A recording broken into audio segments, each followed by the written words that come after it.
జగన్మోహన్ రెడ్డి ఆదాని నుంచి లంచాలు తీసుకున్నారు అని ప్రచారం చేసిన వాళ్ళంతా ఇప్పుడు స్పందించాలి. ఓ పెద్ద కుంభకోణం, 1,00,00,000 కోట్ల కుంభకోణం అది అంటూ కథనాలు రాసిన మీడియా సంస్థలని ఇప్పుడు ఎందుకు బెల్లం కొట్టిన రాయిలాగా చాలా మౌనంగా ఉంటున్నాయి.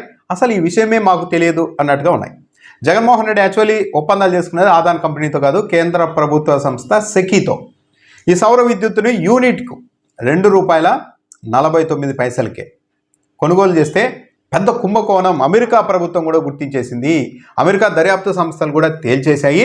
₹2.49 యూనిట్ చొప్పున విద్యుత్ కొనుగోలు చేయడమే పెద్ద కుంభకోణం. 1750 కోట్ల రూపాయలు చేతులు మారింది, ఆదాయం నుంచి జగన్మోహన్ రెడ్డికి అందింది అంటూ ప్రచారం చేశారు. భవిష్యత్తులో సౌర విద్యుత్ ధరలు ఇంకా తగ్గుతాయి. అయినప్పటికీ కూడా జగన్మోహన్ రెడ్డి ప్రభుత్వం ఏకంగా దీర్ఘకాలికంగా ₹2.49 ఒప్పందం చేసుకుంది. 1,00,000 కోట్ల రూపాయలు ప్రభుత్వం మీద, ప్రజల మీద భారం పడిందని వరుసపెట్టి గగ్గోలు పెట్టారు. సరే, మరి ఈరోజు జరిగింది ఏంటి? ఇప్పుడు స్పందించాలి. మరి ఈ ఒప్పందం ఎందుకు చేసుకున్నారని లేటెస్ట్గా రాష్ట్ర ప్రభుత్వం యాక్సిస్ ఎనర్జీ లిమిటెడ్ కంపెనీతో ఒక విద్యుత్ కొనుగోలు ఒప్పందం చేసుకుంది. ఇక్కడ యూనిట్ ధర ఎంత అంటే ఏకంగా ₹4.60. జగన్మోహన్ రెడ్డి సెకీతో చేసుకున్నది ₹2.49. అమ్మో కుంభకోణం, 1,00,000 కోట్ల కుంభకోణం అంటే గగ్గోలు పెట్టారు. మరి ఈరోజు ఏకంగా అలాంటి సౌర పౌర విద్యుత్తునే యూనిట్కి ₹4.60 ఒప్పందం చేసుకుంది రాష్ట్ర ప్రభుత్వం. విద్యుత్ నియంత్రణ మండలిని కూడా దాదాపు బెదిరించి మరీ ఆమోదం తెలిపేలా ఒక పరిస్థితిని క్రియేట్ చేశారు. శనివారం అయితే విద్యుత్ నియంత్రణ మండలి ఒప్పందానికి ఆమోదం కూడా తెలిపింది.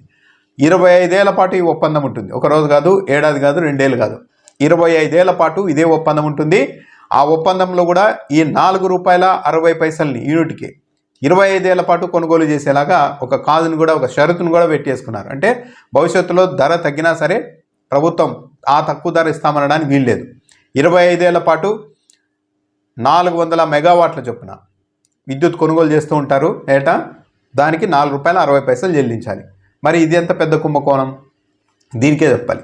అసలు దీన్ని విద్యుత్ నియంత్రణ మండలి కూడా ఈ పీపీఏకి ఒప్పందానికి అంగీకరించదు అని ప్రభుత్వ పెద్దలకు ముందే అనుమానం వచ్చిందేమో, కానీ విద్యుత్ నియంత్రణ మండలిని కూడా నియంత్రించేందుకు ప్రయత్నం చేశారు.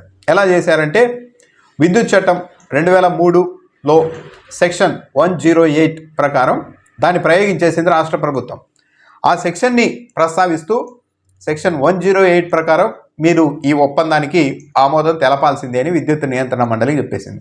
అంటే ఆ సెక్షన్ని ప్రస్తావిస్తే విద్యుత్ నియంత్రణ మండలి కూడా ఆమోదం తెలపడం తప్ప మరో మార్గం లేదు. దాంతో ఒప్పందానికి శనివారం ఆమోదం తెలిపేసింది. జగన్మోహన్ రెడ్డి ప్రభుత్వం ₹2.49 సెకీ నుంచి ఒప్పందం చేసుకుంటేనే, ప్రభుత్వ సంస్థ నుంచి ఒప్పందం చేసుకుంటేనే లంచాలు 1,00,000 కోట్ల కుంభకోణం అన్నారు.